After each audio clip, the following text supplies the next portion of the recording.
پھر یہ ریاست ہے کیا؟ کیونکہ سب سے جو ہم سب کی تمام لوگ، خواہ وہ اقتدار میں ہیں، خواہ وہ اقتدار سے باہر ہیں، خواہ وہ پاکستان کے شہری ہیں، سب سے جو فور موسٹ ڈیوٹی ہے، سب سے جو پہلی ڈیوٹی ہے ان کی، وہ ہے کہ آپ نے لائل رہنا ہے، آپ نے وفادار رہنا ہے ریاست کا. اس کے بعد obedience to the constitution and the law, اور اس کے بعد پھر تمام جو ادارے ہیں انہوں نے اپنے حدود و قیود میں کام کرنا ہے. اور آپ سب جانتے ہیں، لیکن پھر بھی میں اس وقت حالات کے پیش نظر ضروری ہو گیا تھا کہ میں یہ رپیٹ کروں کہ آخر ریاست کیا ہے. تو پاکستان کا آئین اس کا جواب دیتا ہے. ریاست وفاقی حکومت ہے، ریاست پارلیمان ہے، ریاست صوبائی حکومت ہے، اور صوبائی اسمبلیاں وہ بھی اسی کے اندر ریاست میں آتی ہیں. اور تمام وہ ادارے جو کہ کسی طرح کے بھی local taxes, local authorities exercise کرتے ہیں، وہ تمام ریاست میں آتے ہیں. لیکن آج ہمیں افسوس سے کہنا پڑتا ہے کہ چند مخصوص لوگ، جن کے بارے میں کہ ہم خیال کا لفظ استعمال ہو رہا ہے، اور وہ اس وقت ریاست کو اور ریاستی اداروں میں ایک اس قسم کا ایک پیٹرن ان کے فیصلہ جات میں نظر آ رہا ہے، اور اس ترتیب سے وہ ریاستی اداروں میں مداخلت کرتے ہوئے دکھائی دے رہے ہیں کہ لگتا ہے جیسے کہ وہ کسی مخصوص سیاسی دھڑے کی طرف کوئی نرم گوشہ رکھتے ہیں.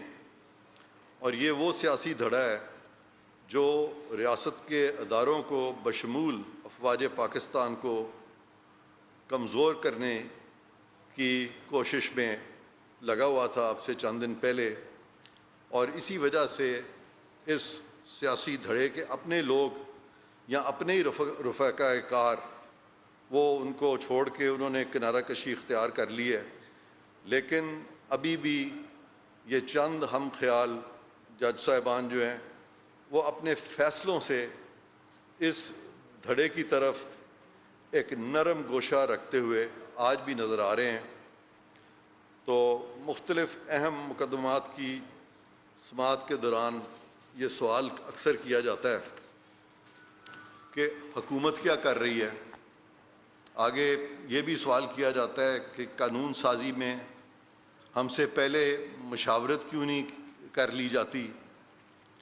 تو شروع میں نے وضاحت کر دی تھی کہ ریاست کیا ہے. تو ریاست کا سب سے جو پہلا اہم جزو ہے وہ حکومت ہے، اور پوری ریاست کو وہ سمجھتے ہیں کہ وہ ان کے جواب دہ ہے، جبکہ آئین میں لکھا ہوا ہے کہ ان سب کی جو فور موسٹ لائلٹی ہے وہ ریاست کو ہے.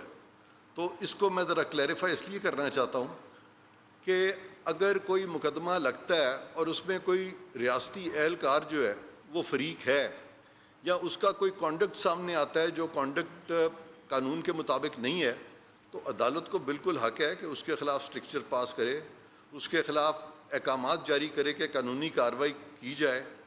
لیکن یہ جو طریقہ کار ہے کہ حکومت کیا کر رہی ہے، تو آپ ایسے نہیں کہہ سکتے. یہ آئین کی جو شق ہے، آرٹیکل جو میں نے ابھی کوٹ کیا ہے، آرٹیکل 7 کی خلاف ورزی ہے. اور بالکل اسی طرح سے پارلیمان یا حکومت یہ نہیں کہہ سکتے کہ سپریم کورٹ کیا کر رہا ہے.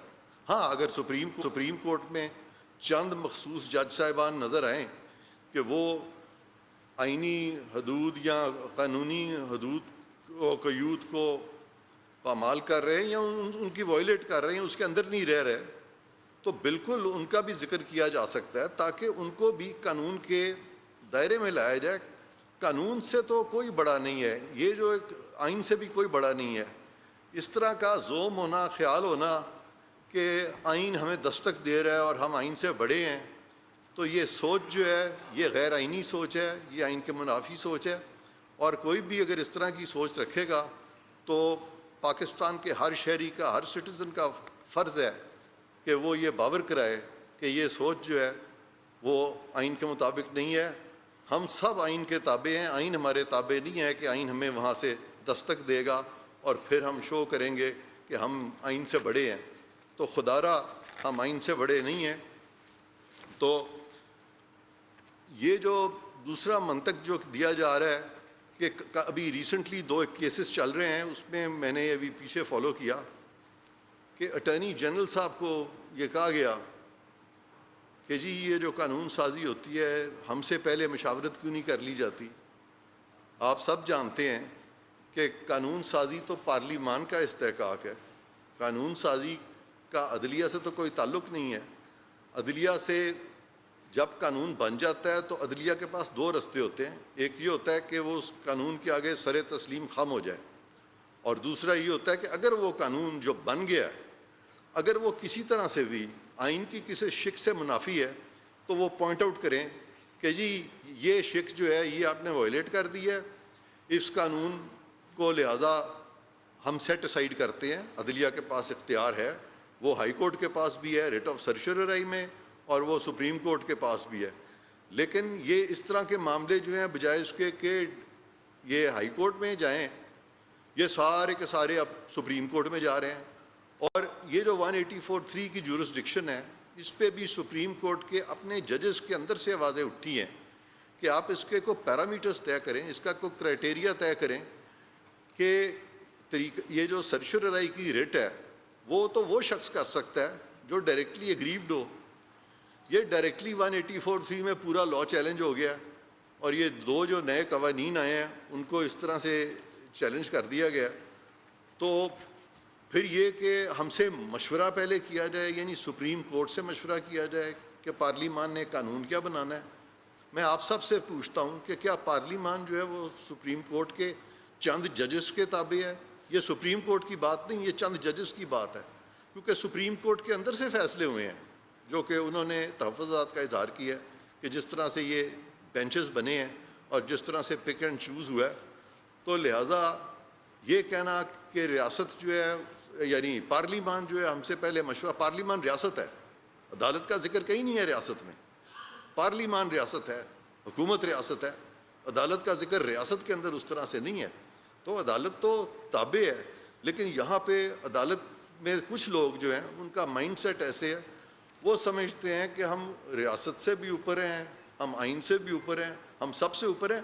انٹرسٹنگلی میں آپ کو بتاتا چلوں کہ آپ سے پوچھوں گا میں کہ ریاست اوپر ہے کہ آئین اوپر ہے, تو جی ریاست اوپر ہے. تو ریاست سب سے اوپر ہے, اور پھر آئین ہے, اور پھر یہ باقی تمام ادارے آتے ہیں. تو اب یہ چاہ رہے ہیں کہ ان سے پوچھا جائے کہ قانون سازی جو ہے وہ کیسے کی جانی چاہیے, اور قانون سازی میں ان سے یعنی یہ ایک سپرا لیجسلیچر ہے کہ ان سے پہلے پوچھا جائے. یہ سوچ جو ہے, یہ سوچ میں سمجھتا ہوں کہ غیر آئینی ہے, یہ ڈکٹیٹوریل سوچ ہے. اور اگر کوئی اس بات پہ اس چیز پہ گھبرا رہا ہے کہ جی یہ کہ کنٹیمپٹ تو یہ پاکستان کی آئین کی ہو رہی ہے جب آپ اس طرح کی سوچ رکھتے ہیں. تو خدا را یہ جو ہمارے کچھ لوگ ہیں جج صاحبان میں جو اس طرح کی سوچ رکھتے ہیں, وہ اپنی سوچ کو آئین کی, قانون کی تعظیم میں اس کو ڈھالیں, ریاست کی وفاداری میں اس کو ڈھالیں, نہ کہ ریاست سے بڑے بنے. اور اگر وہ یہ چاہ رہے ہیں کہ پارلیمان ان سے پوچھے کہ کیا قانون بنانا ہے, ان کی رائے لے, تو کل کو پارلیمان بھی کہہ سکتی ہے, کل کو حکومت بھی کہہ سکتی ہے کہ جناب آپ جو فیصلہ جات دیتے ہیں اہم کیسز میں, آپ ہمیں ذرا پہلے ہم سے پوچھ لیا کریں, ہم سے بھی مشاورت کر لیا کریں تاکہ ہم اس فیصلے کو چیلنج نہ کریں. کبھی ایسا سوچ ریاست نے کبھی رکھی ہے؟ ریاست جو کہ یہاں ہے وہ یہ سوچ نہیں رکھ رہی, اور یہ جو ریاست کے تابع ہیں یہ سوچ رکھ رہے ہیں کہ یہ یہاں ہے اور ریاست نیچے ہے. تو میں یہ جو ایک کنسیپچول ایک ذہن میں ایک ان کے جو ایک ایرر ہے, میں اس کو بھی دور کرنا چاہتا ہوں. اور میں پھر آپ کو بتا دوں کہ ہرگز اس کو اس طرف مت لے کے جائیں کہ ہم اپنی عدلیہ کو کمزور کرنا چاہتے ہیں, ہم اپنی عدلیہ کو انڈرمائن کرنا چاہتے ہیں. میں آپ کو صاف طور پہ بتا دینا چاہتا ہوں کہ ہم عدلیہ کے ساتھ کھڑے ہیں. ہم صرف اس مخصوص ہم خیال گروپ کے ساتھ نہیں ہیں, جو کہ خود عدلیہ کے ساتھ نہیں ہے، جو کہ خود عدالتوں کے فیصلے نہیں مان رہا، انہوں نے خود ہی بینچز بنانے شروع کر دیے، خود ہی پک اینڈ چوز کرنا شروع کر دیا، کیسز بھی اپنی مرضی سے جدھر کوشش کی لگانے شروع کر دیے، وکلا جو ہیں وہ بھی اپنی مرضی کے انہوں نے چننے شروع کر دیے، اور باقاعدہ یہ فیصلہ کیا کہ جب کوئی ادارے نے کوشش کی کہ کوئی وکیل کیا جائے تو وہاں پہ کہہ دیا گیا کہ یہ تو وکیل یہاں پہ آلریڈی ایک ہے، تو ادارہ تو وکیل کوئی بھی ادارہ جو ہے الیکشن کمیشن کی میں مثال دے رہا ہوں کہ وہ تو وکیل ہی نہیں کر سکتا۔ اس کیس میں پیش ہوا تھا بطور وکیل کے، تو میں اب خاصا سینئر ہو گیا ہوں ایز اے لائر، اور میرا خیال ہے عدلیہ میں جتنے بھی لوگ ہیں ان سب سے میری سینیورٹی پروفیشن میں بھی زیادہ ہے اب۔ تو مجھے یہ کہا گیا کہ جی یہاں پہ تو آلریڈی ان کے ان ہاؤس لائر ہیں ان کے الیکشن کمیشن کے، تو ان پہ کہا گیا جی وہ چونکہ وہاں ان ہاؤس لائر موجود ہیں تو لہٰذا آپ کس حیثیت میں آ گئے ہیں؟ تو میں نے کہا جی مجھے تو الیکشن کمیشن نے کہا تھا، میں آیا تھا، اور انہوں نے فوراً کہا کہ نہیں آپ یہ سپرسیڈ کیسے کر سکتے ہیں۔ سوال جو تھے لیگلی ارریلیونٹ سوال تھے، لیکن میں اس وقت بالکل سین نہیں کریٹ کرنا چاہتا تھا۔ ہم بہت صبر سے کام لیتے ہیں سب لوگ، ابھی ہمارے جو موجودہ اٹارنی جنرل ہیں وہ بہت صبر سے کام لے رہے ہیں، وہ بہت ٹیکٹفلی ساری چیزوں کو ہینڈل کر رہے ہیں، کوئی انا کا مسئلہ نہیں بنا رہے۔ لیکن خدا را آپ اگر ہم صبر سے سب کام لے رہے ہیں، اگر ہم تمیز سے پیش آ رہے ہیں، اٹارنی جنرل صاحب عدالت کو عزت دے رہے ہیں، تو اس کا یہ مطلب نہیں ہے کہ ریاست جو ہے وہ بڑی کمزور ہے۔ ریاست آئین میں کمزور نہیں ہے۔ تو میں وہی مثال آپ کو دے رہا تھا، تو مجھے جب بار بار کہا گیا تو وہ میری کمزوری نہیں تھی،